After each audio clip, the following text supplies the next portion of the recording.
to Up for Discussion.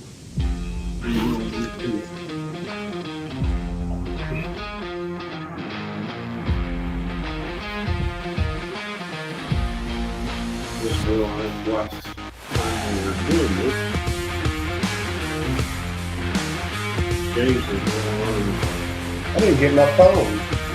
Trying to get I didn't get my phone. probably. You call me, see that, you know?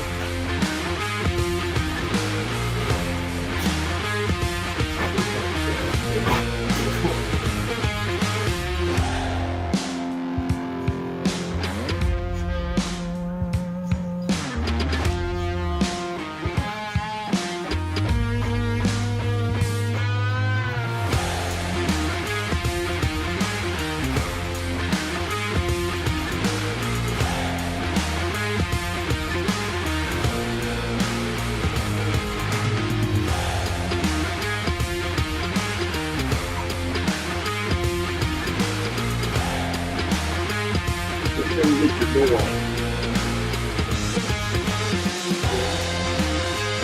I'll let that go.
That's your wife? Or is that you? Me. So,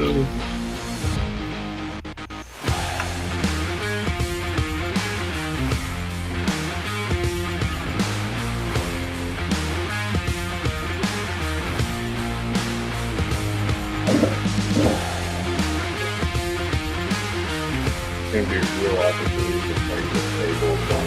It's gonna be a real opportunity to play this table.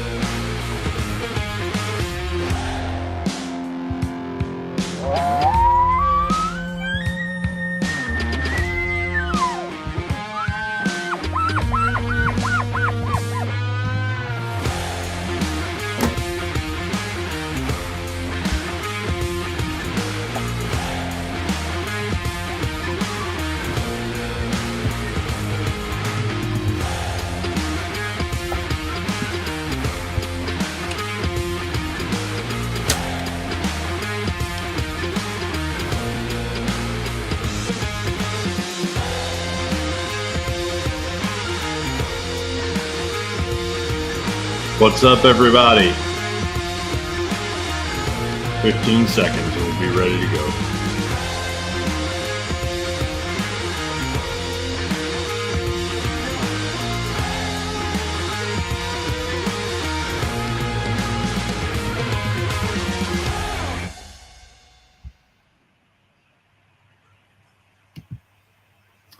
All right, here we are up at Ultra Products for Up for Discussion.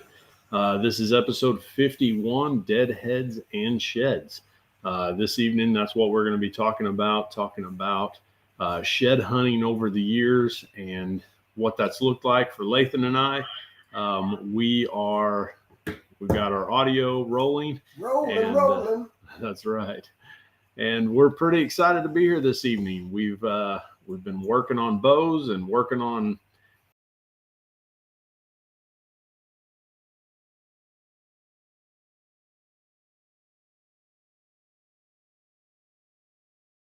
various other. Blackly Express a Mocha provider. That's nice of you. So thank you, Jay. We got Cody Thomason watching. We've got several other guys watching. And life is treating me good. That's awesome. We are glad to be here this evening. And if you guys get a chance, give us a thumbs up. Let us know that you're watching. We always like to know that guys are watching. So we're excited about that. We are, what day is it? I don't know. It's February. I know that. Yeah. My daughter's birthday's coming up real soon. February 6th, I believe. Valentine's Day is almost here. That's right. Make sure to get something for your sweetie. Yep. And, hey, get something for your favorite bow guys as well. So get a sweetie for your sweetie. So this evening, we're going to be talking about deadheads and sheds. And it's that time of year. So what's deadheads and sheds mean for people that may not know? For those who don't know and who are not avid hunters, these are sheds. And deadheads are basically deer that have died during season. And whether it was by an arrow or by a shotgun or even by, disease. Or cars. Sure. Yeah. So we're going to kind of touch on that, what the legality of it is. In the state of Illinois, you're allowed to pick up sheds, but you're not supposed to sell sheds. And this time of year, people get pretty excited about their shed hunting. And we're already, gearing up for it, thinking about having a big shed hunting day. And we had one last year. We did. We had a blast. Was it Wes Tyler and his son? Yep. Come up. And we basically just took the biggest part of the day and walked all over it. Yeah. Yeah, I do like doing that. Yeah. It's good. It's good camaraderie.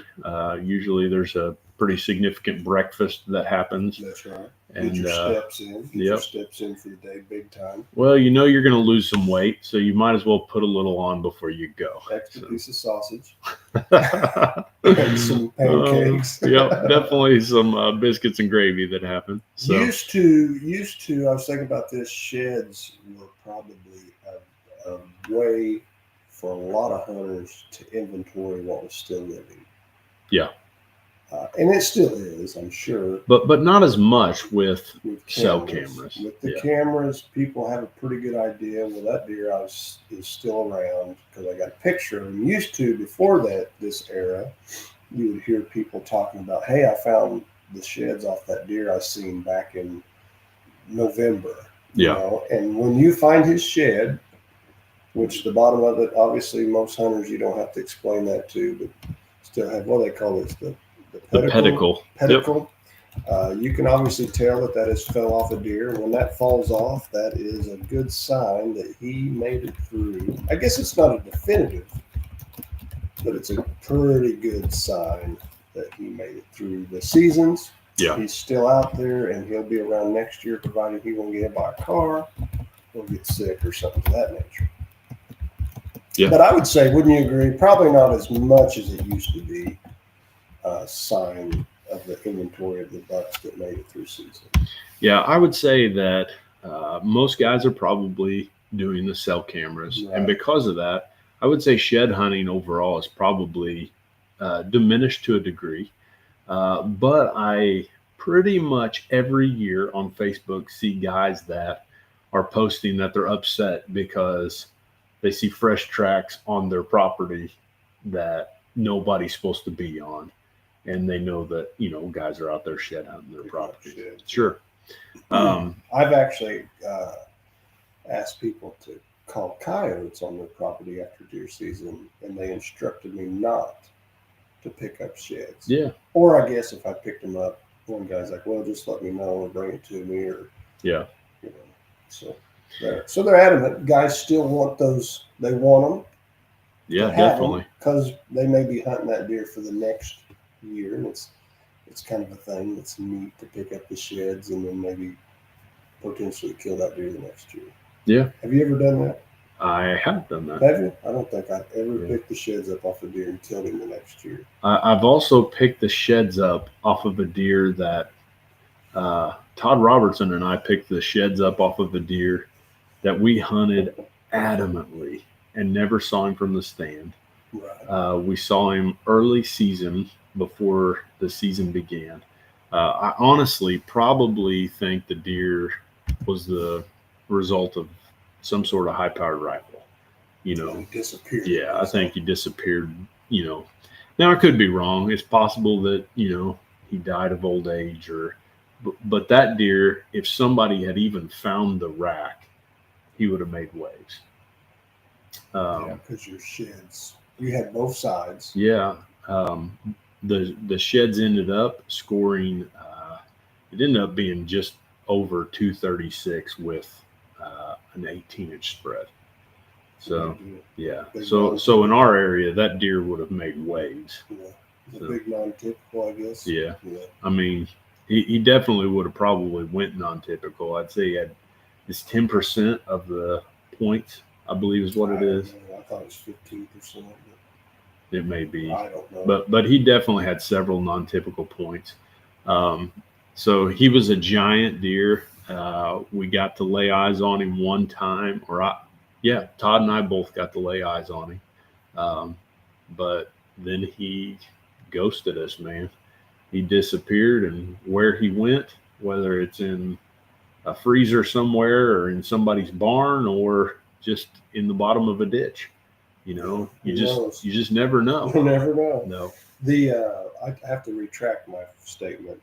I called him the Big Six. He ended up that year. I killed him with a 7-point. Oh yeah. I picked up one of his sheds, Yeah. and the neighbor picked up the other shed. Oh yeah, that's right. And he pulled in my driveway and said, "Hey, I fell in this shed." And I said, "Well, I got the other side of that." And I gave him Yeah. that, so he had both sides of that deer, and then I killed that deer next year. That's cool. Yeah. Well, Yeah. he's probably still got him somewhere. Yeah. That's fine. I don't mind keeping him. Yep. But so I did pick up a shed, and then the next year killed the deer. But I think that's the only time that's happened. I remember one time, me and you went out, you, Matt Griswold, At Griswold, and I think we found, I don't remember. we found a pile. Seems like there was some. I think in that one day, we found almost 30 sheds, Yeah, and I think we found 6 deadheads. yeah, and nothing real significant though. No. So It's like, we were took finding pictures. stuff that it was like, It was like we took pictures at the end of the day. We had a lot, but there may be more on this table in front of us as Yeah. far as mass weight. I would say certainly. Maybe not. But there was a couple that were decent. But I was like, how in the world can you find one that small and you're not finding? We just may not been in a place where there was good ones. We gridded, didn't we? We got in lines. I Yeah. want to say there was a fourth person, but I sure don't remember. Man, I can't I remember remember that. Matt was there for sure. But anyway, we gridded, and that was a good technique in that particular area. It worked awesome, man. because we picked up quite a few sheds. So I think I found 24 of the 28 or Yeah. whatever. So I did have a couple years ago. I went out. I think I sent you pictures. I think I found 14. oh yeah, that's right. Yeah. Yeah. I found. I've never had anything like this. I found 14 sheds, but here's the thing: those probably out of those 14, 12 of them were within 40 yards of each other. Wow. It was wild, and what it was, and we can go. Were you in- out there screaming? Yeah, I was like, I seen one, decent one, pretty nice 8 Yeah. point side or 4 point side off of probably an 8 point. And I seen it, and then my eyes started going, and they were just laying all over that hillside. And it was Wow. and we can maybe go into that from there, because what happened was, and this would maybe help you think about how you're shed hunting. I was walking across the field. And I thought, well, I might as well walk the waterway Sure. too. So sometimes that's a place that could get overlooked as a waterway. So that might be a great place to start. What are some tips that you would give guys that are shed hunting? Yeah, that was kind of how I was going. It's Yeah. like, don't overlook a waterway. And people that are probably far better shed hunters and find more than I ever find would already tell you that. But what happened in this scenario was, it's a waterway, and it was a waterway that got real mild at the end of it. Yeah. So it's fescue grass, and they had planted beans there that year, and that for whatever reason they skipped those. There was a whole little area down the edge of the waterway that they didn't get the beans. Oh, so And they were just been laying there in the close. beans. They were laying in the waterway, antlers in the waterway, antlers in the beans, antlers outside of where the beans were still standing. I was like, they're just everywhere. It's like they just huddled there after season, eating on those beans, probably feeding on the fescue. Sure. And just their horns just falling off left and right. I was like, I came out, I was like, I've never had it. And several of them, few of them were decent sheds. Yeah. Not little bitty ones. Did you see where Kenyon Clark shot that deformed buck? Did you see that? Mm-mm. Kenyon Clark shot one during the snow, and his whole face is deformed. Really. His jaw was broke or Yeah, something, yeah. and it was totally offset from his whole face. I can And see that. whenever he shot it, it took off, and one of its antlers came off. Fell off. Yeah. Yeah. So, I've seen videos of stuff like that before, but and that's part of the reason why this evening we wanted to talk about this, because with the weather that we had over the last month, shed season has actually been pushed up. seems like it Yeah. promotes them to get off. I don't know if there's any scientific data that proves that. Well, But- anytime something's hard on you, Yeah. like it seems like the animals tend to advance or move up in processes. Well, if they shut down and their testosterone, they say it's a testosterone thing. Yeah.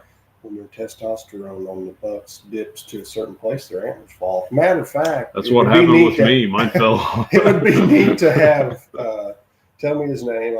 I'm not good with names from lip curl. Grant. Yeah, I was talking to him about his pin deer. He's like, Yeah. remember, I think I told you, he's like, he can give them a shot. I think it was estrogen, And they would drop them. which causes the buck's testosterone to drop Yeah. quick. Yeah. And he's like, they will be, it's a matter of days. It wasn't very long. Wow. And they'll drop their antlers. Huh. Like, he'll shut them down at a certain time and get the antlers off of them. Yeah.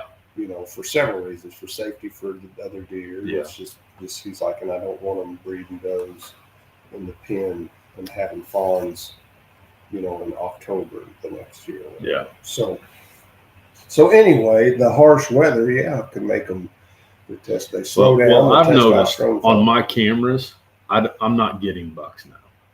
Like I am, and I can see their pedicles. You can the see bloody spot. Yeah.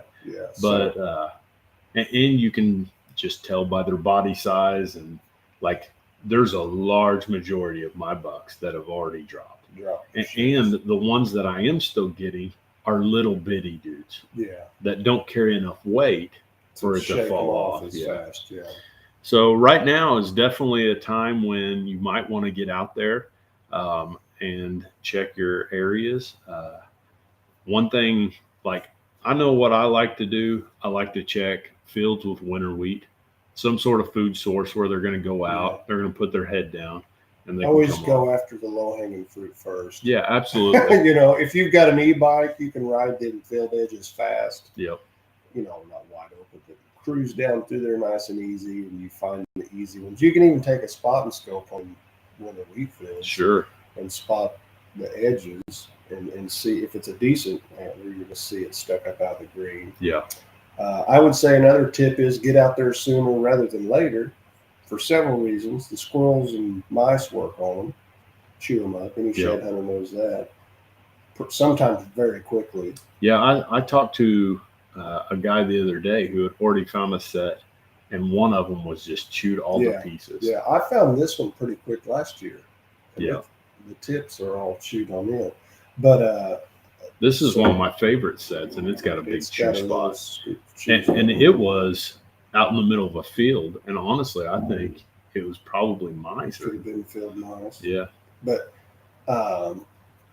anyway, I was going to say that for that reason. And then they're just easier to see while everything's matted down like it is. Sure. You don't take long for whatever reason, you know, you start finding, people find them in turkey season. I realize the first of turkey season is still pretty matted down, but they're just easier to see now. The set aside's matted down, especially probably after the snows and stuff. Yeah. I've noticed like your fescue and stuff. I was out the other day in a place and I was like, the fescue is just like matted down.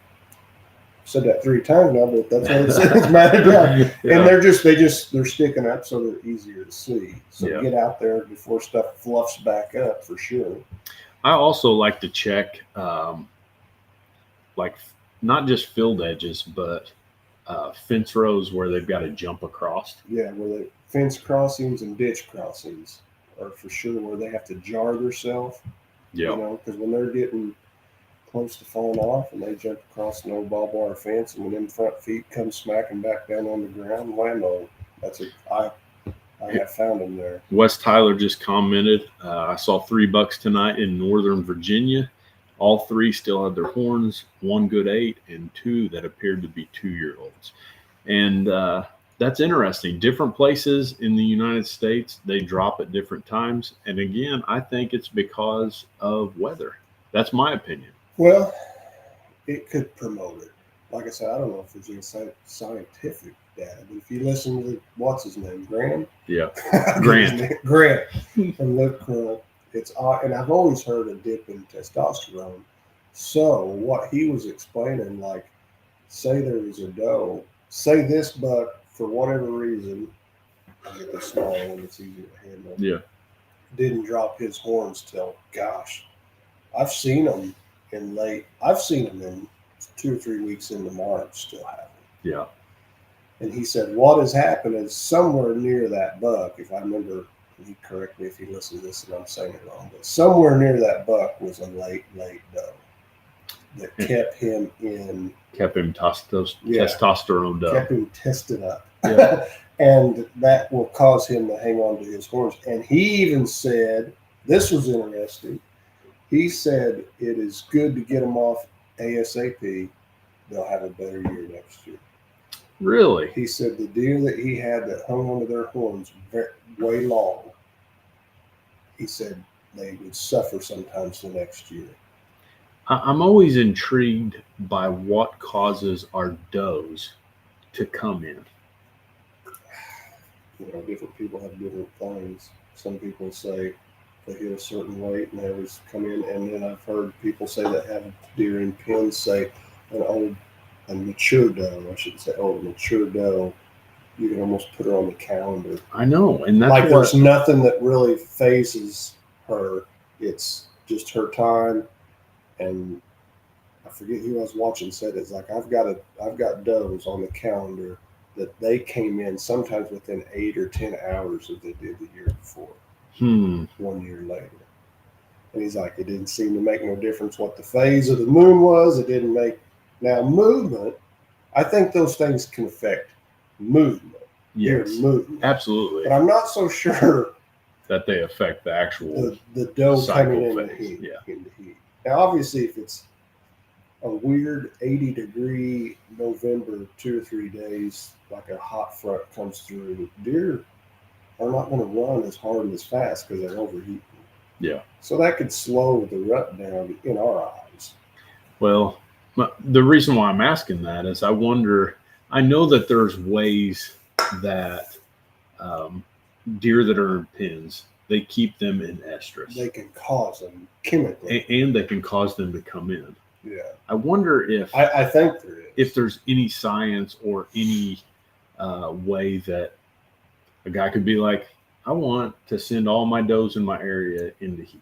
Could you feed them? Yeah. Something? Like, is there something that they could eat? Yeah. Is there food that they get close to that causes them? I don't know. Because if they're doing it in the pens, they're doing it somehow chemically. They're giving them a shot. Yeah. I mean, put out a bunch of Medically. like baked chicken or something for them. Everybody says baked chicken carries estrogen, you know, or chicken in general. So, but Done with chicken.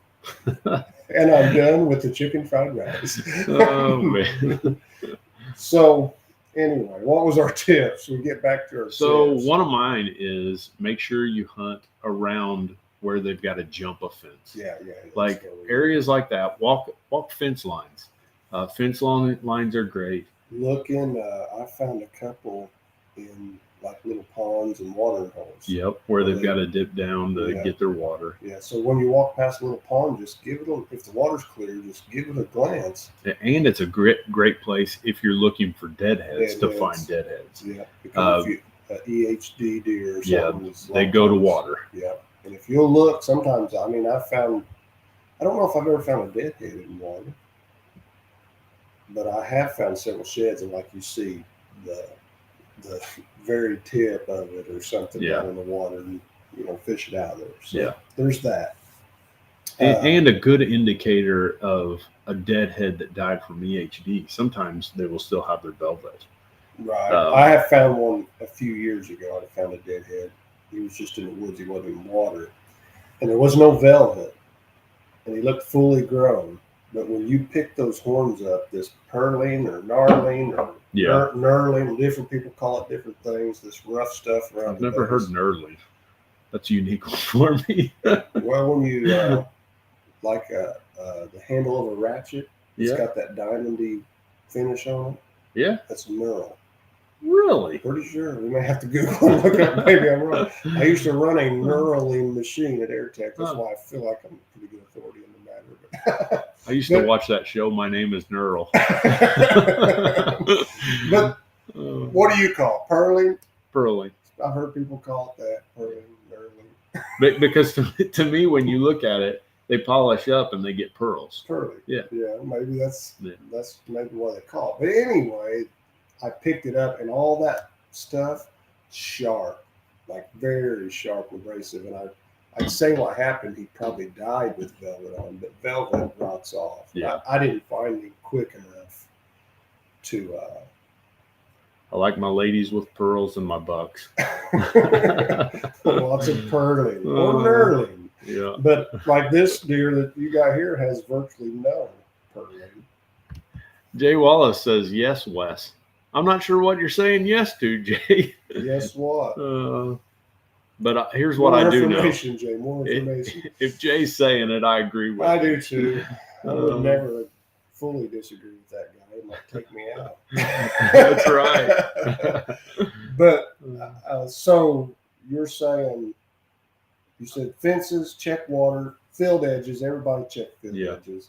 I would go back to the waterway. Don't you see them filter strips go out across the waterway in a field? Make sure you walk those out. To me, the last thing I want to check is the wide open woods. Like, Yeah. I will find existing runs that I know are good, active late season runs, Right. and will work those. Yeah. But Because you just find them in bedding areas too. sure, but just the wide open, that's the last thing I check. I'm not saying I won't check it, Right. but it's the last thing. Yeah. So I tend to spend more time probably where I think they're bedding than just strolling out through the open Sure. timber. But how about you guys? What are your favorite places to check? And not only that, but any tips that you guys would give to somebody else who is just starting.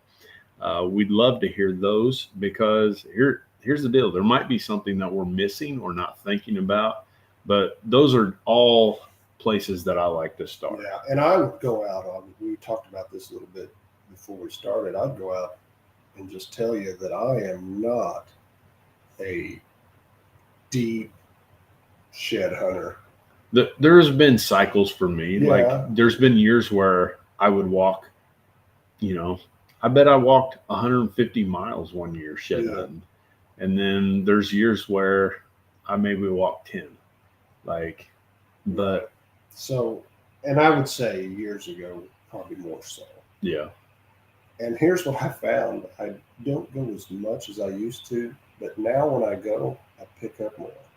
yeah, And I guess that you just attribute that to wisdom Luck. and learning. you're lucky. No, I think it's because I know I've got 2 or 3 places I'm going to check. I know there's probably sheds there somewhere, and I just walk those 2 or 3 places, and Sure. then I'm out. And used to, I just got out and strolled and walked. Sometimes I'd walk a whole day. I was like, I found a shed one. Yeah. You know, now I go out for like an hour. Like I stopped on the way home from work last year, working somewhere, just to check a spot and found this one. That was a good deer. Yeah, I'm assuming he's gone because I think somebody got him, but I don't know that for sure. But I think it was him probably. But anyway, So I we got never did see him this year, so he was not in the place when I was there anyway. Where I found the shed. But Yeah, we've got a couple posts that I think are pretty good. One from West Tyler saying cedar thickets. Cedar thickets are a great place. I will say that in our area we don't have tons of cedar thickets, yeah, they're but any sporadic. kind of thicket is a good place to check. Yeah. I mean, one of my favorite spots is a thicket that I've got that we went and checked last year. yeah. It's Um, kind of a cedary Sure. thicket / other things, but And Clint Harvey, and to be honest, who in my opinion is one of the probably the premier shed hunters of our area. really, Yeah. Him and Derek Lee to me are both really good shed hunters. Bucks spend a lot of time in their night beds near food, grassy, dry areas, and I think both of those comments are comments that you can utilize to improve your shed hunting. Yeah.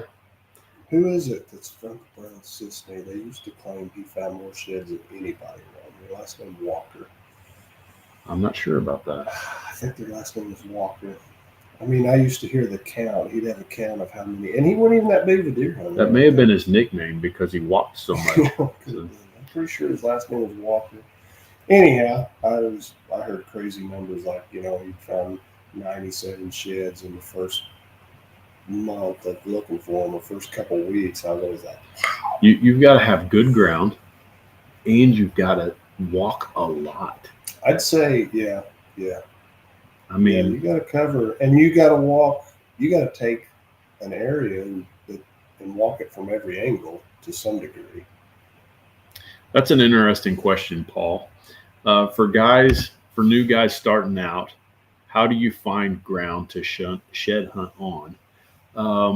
The best thing I tell guys is don't be afraid to call and just ask, because if a guy, you know, just because they've got guys hunting on them doesn't mean that they'll turn you down for shed hunting. Yeah, And because I mean, I don't shed hunt to speak of. I mean, I Yeah. go once or twice to get out and do it. But And- I'm not running to the woods every other evening or day to shed hunt. I'm just got Well, too much to do. And I've said this in the past, when it comes to shed hunting and hunting in general, farmers to me can be your best friend. And the reason why is because not only are they not crazy about deer, but when it comes to sheds, they will destroy tractor tires. Yeah, tractors and and combines. Yeah. So they are Rough looking for all guys time. that will come and help find sheds on their property. So if you know farmers, you can pretty much ask a farmer and he'll be like, yeah, go out there and find those things before my tractor tire does. Right. So that would be what I would encourage. Beyond that, there's all sorts of guys that I'm sure would let you jump in on them going out, There or you go with them. yeah, absolutely. There's some guys that it's like you They can may go. not let you keep them, Yeah, you know, but you them can find go them. out with us, and I'll let you keep everything you Yeah. find. Yeah. So, me too. If you But want it, you can have it. Sean says drive around and find some standing corn and ask permission. And if you're finding standing corn right now, it's tough. You know, but I will say this: any kind of food source is a good place to look. Yeah. Food sources right now are few and far between, and where they are, the deer are congregating. Yeah. Anywhere that obviously you're looking for the place where that buck is spending most of his time because that's the highest percentage where you're going to find those sheds. So Yeah.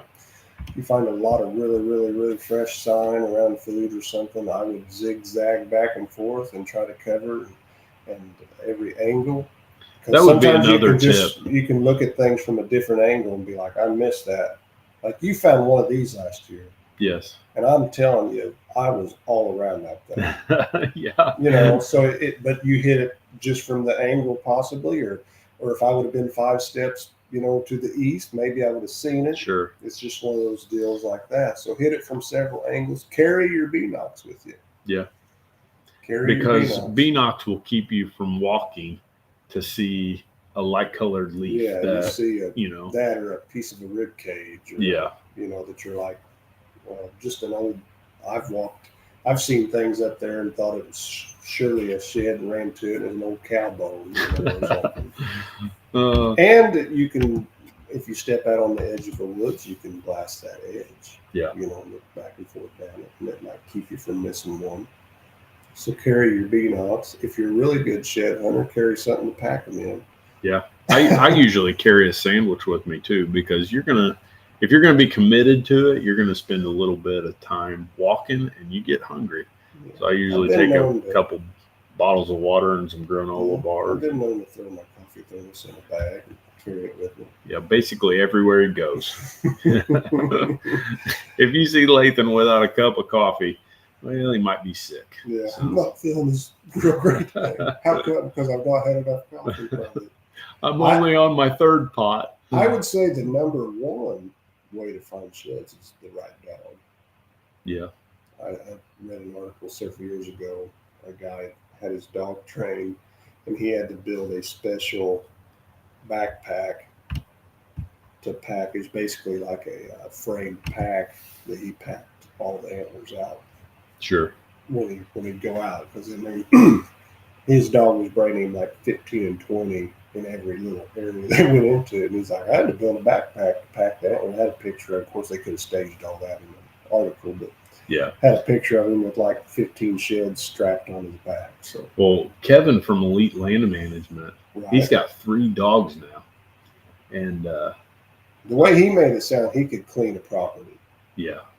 With the good dogs, like you can go in that, and there's no sheds there when they come out. That's how keen they are. But. Now, I'm pretty sure one property in particular that they went and searched last year, I want to say in like a day they found 140 some. Yeah, crazy numbers. Yeah, but which I mean, it was a large property, but yeah. And the dog, basically he smells them, so he's working a property like a bird dog, and when he ever hits it, he goes and gets it and brings it to dad. That could potentially be a pretty valuable dog. Oh, I'd say they are. Yeah. And there's even competitions in there. He said there are. They have competitions to see who can find the most, the fastest, or something to that nature. Some states allow you to sell sheds. Illinois is different on that. They do not allow you to sell sheds, which is interesting because there's a guy that comes around and buys sheds every year. Yeah. And the guy, I believe he's from Illinois too. And how that works, I don't understand. Maybe he has a permit. Maybe. Because he will come in. Sight out of mind. I don't know. I mean, I think I'm friends with him on Facebook. He's the shed guy or something like that. And he will come and buy all sorts of little sheds, and they grind them up and turn them into pills of some sort. Yeah. Probably for virility. So, calcium pills for sure. That's right. I've always said they're just big calcium deposits. What gets us so excited about calcium deposits on some animal's head? But it seems to work. I never cared much when Grandma had a big calcium deposit on her back. Okay. Oh man. Going from that to deadheads. Yeah. What's the legality with a deadhead that you know of? I mean, I guess I would always say when we're talking about these things, don't just take our word 100%. Absolutely. Google it and look it up with, Yeah. with anything. And maybe don't Okay. even use Google. Just look. Use the Illinois DNR. the DNR. Yeah. Or if you know the game warden, call him and ask him. Yeah, and I've done that numerous times because no one's going to be able to tell you better than what a game warden could. And Hopefully. yeah, well, there's been times I've gotten information from a game warden that I was like, when I asked another game warden, they told me two different things. That's what I mean. There's definitely some gray areas in there, but in regards to deadheads, I don't think there are. Yeah.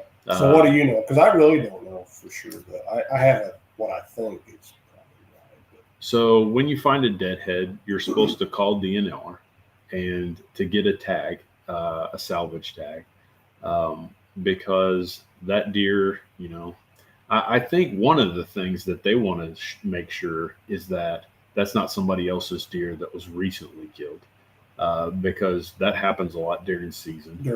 Yeah. But this time of year, it's a little bit different. That thing's been dead for a while. He's probably bleached out or, you know, cleaned up. Anyway. Cleaned up, yeah. When I say that, I mean the hide and the meat's been picked off of him. We recently had somebody who called the DNR and talked to them about it, and the game warden suggested this right here. He said, take pictures of where you find the animal. That way we can see, you know, that when you found it, it was not disturbed prior to you carrying out the rack. And so they said that you could pick it up. He said, go ahead and carry it out and then to come pick up the tag. Now, legality of that, I don't know, but this particular, yeah. It may fall. There may be some gray. He said it makes more sense for you to come pick up the tag or for us to send it to you. Than to waste their time. Yeah. And driving to the site and then walking to the site. Yeah. They're trusting. And basically what he said was the way that we're going to determine that it was exactly as you say is based on the pictures that you've taken. Yeah. So. Gotcha. But at the end of the day, you're supposed to have some sort of what they call a salvage tag to put on there. I love this guy. Jay Wallace says, if I find it on my ground, it's not mine, or it's mine, not bothering no one. Yeah. So, well, there you go. And here's the thing. There's a lot of people that feel that way. And I don't have a problem with that. Nope. Now, the state might. The state could have a problem with that. Here's where I stand. You be you, and I'll be me. And we just don't need to talk about everything that we do, Jay. Well, at the think about this, man. If the state, or I guess let's say a warden, they would never get anything done. Yeah, they would never get anything done. And then what I was going to say was, I mean, if they had to go to every deadhead site. Oh, absolutely. And then on the other hand, if they were going to enforce everybody that's got a deadhead laying around without a salvage tag on it, oh my word. Oh, it'd be bad. It would be backed up for years on how to figure out. Yeah, it would be like the immigration system. Policies. Yeah. Yeah, it'd be a mess because, you know, people are picking them up off the side of the road. I've got 25 deadheads in the court system right now. Yeah. You just wouldn't ever. So it's one of those things that they're probably, this is totally allegedly me just assuming that after deer season is out and people are shed hunting, it's probably one of those things that is seldom ever.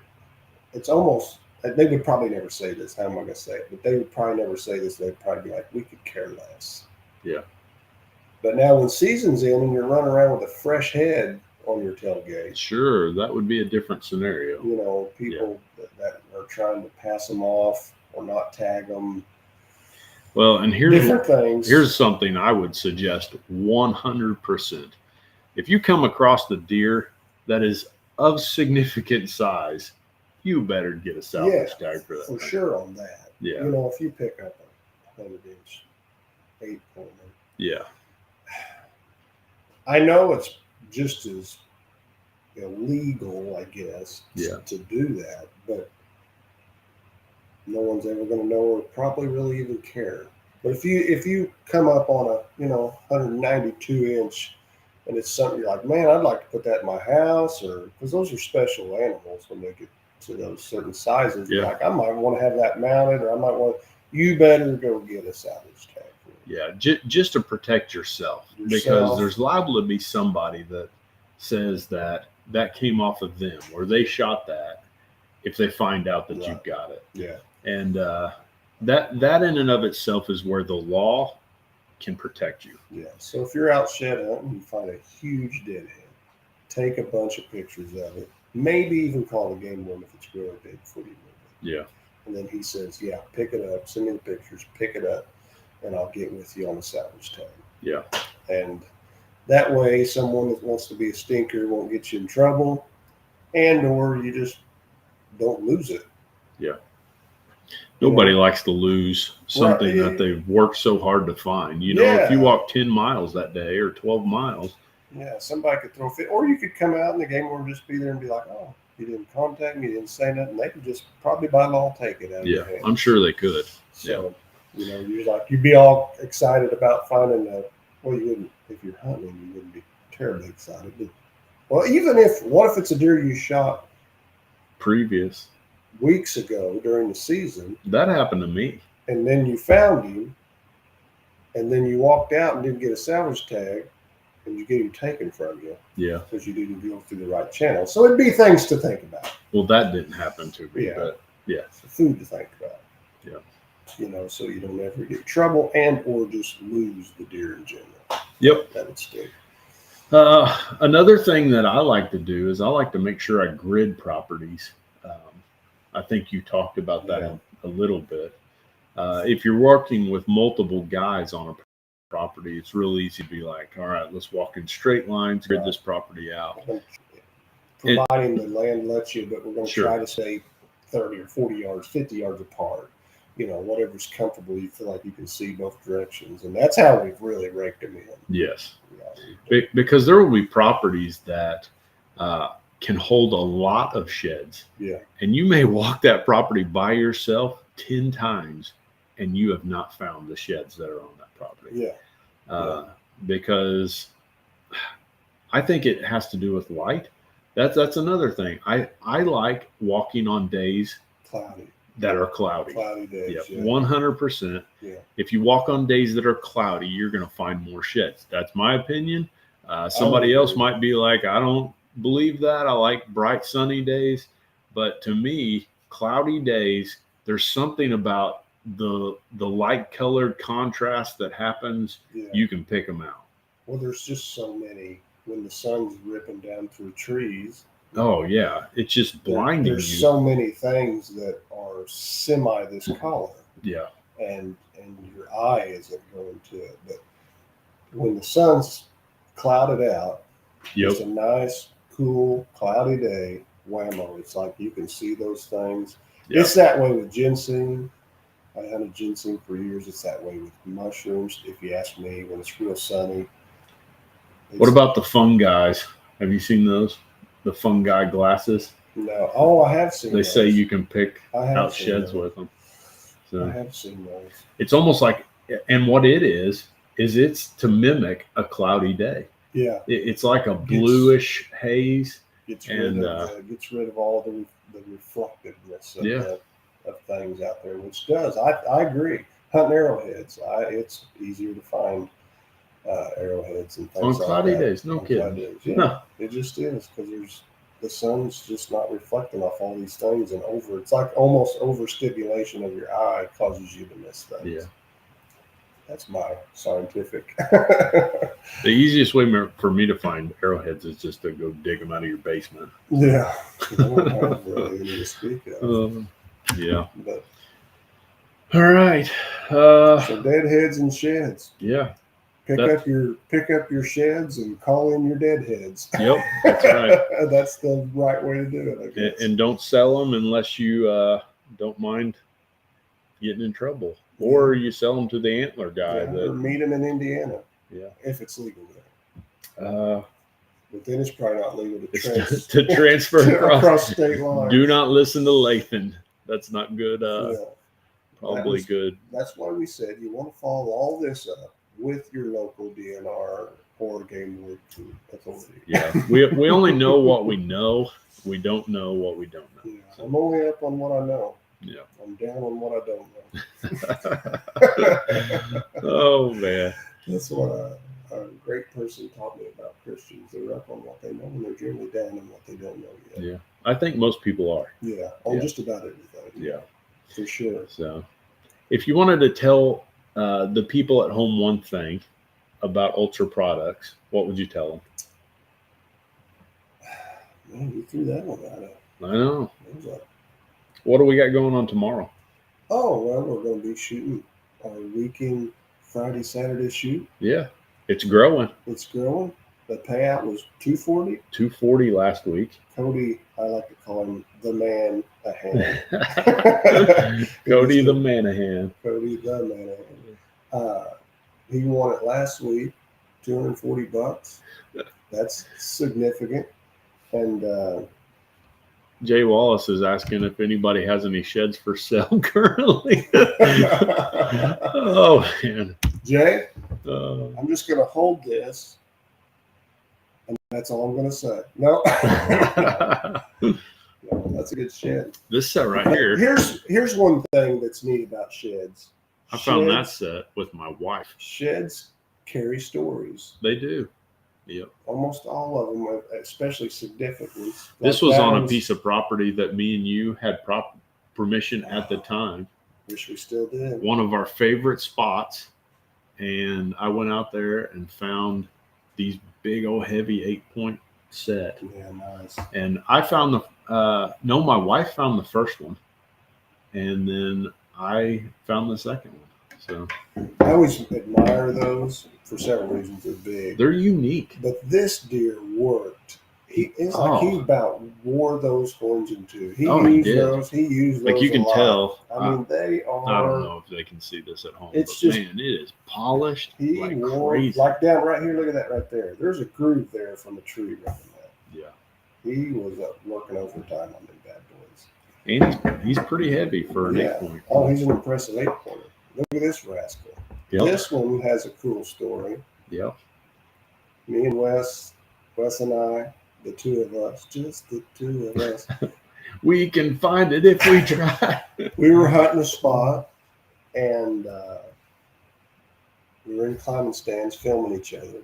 And you were, I guess, in the hot seat to film that night. So Yeah, you I was had filming. you had climbed the tree, and I'm down there putting my stand on, and I remember you went, it's like, wow. I thought there's a deer somewhere, you know. It's like, remind me to pick up that huge shed that's laying right behind you. Because once you got up in the tree, Yeah. you could see it. And I The turned fact around. that one hadn't been chewed on. It's a whole year off. It Yeah. was a whole year laid there and not a chew mark on it. Yeah, it's beautiful too. And the other funny thing about this shed is, trying to get it where it looks good. It's impressive. Look at the B-wing. But Yeah.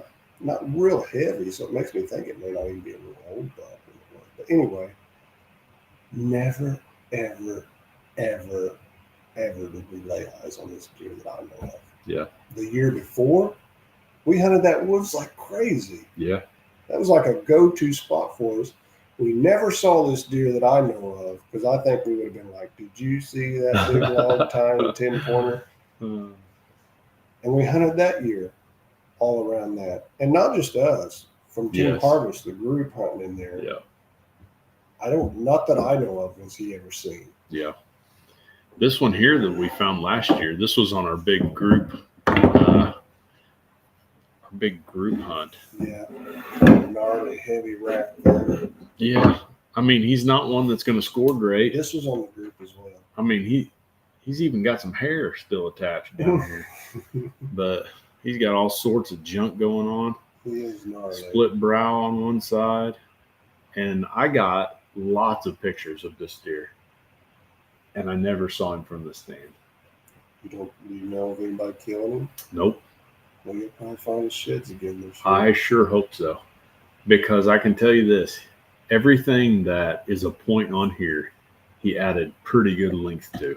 Like every single thing. So it's always neat to see that. Yeah. And then this one came from the same spot. Yep, very same spot. Just a little feller, but we were all like, I think I picked this one up, didn't I? I think so, I yeah. picked this one Yeah. up and I was like, I looked at that and I was like, oh my Which way does it go? word. So that's how it's set on his head. Yeah. And get it out there. He's where like people a- can see it. Every place a point ends except for his brow tine has a split on it. Yeah. The end of the main beam looks like it's split, which you could probably call that a G, whatever. He's like a white teleboo, Oh, like a caribou and a Yeah. whitetail. just crazy. And you don't know that you ever saw this deer. I did not see that deer. So he either didn't make it through the summer, down with the signal, Down with the signal. down with the signals, Uh, or he just relocated. Yeah. Totally. Because of- I hope he comes back. Yeah, maybe he'll show up there. Yeah. You know, because if he got size to him and he kept doing this, he could really be something cool. Yeah. But anyway, Something special. something special. All right. If you guys get a chance, you ought to come in the shop tomorrow. Yep. Tomorrow We're and Saturday. We'll Tomorrow. We'll be shooting. Yeah, we will be. Like we said, we've been having, around 20 to 25 shooters come in and give it a go. And if you guys get a chance, you ought to.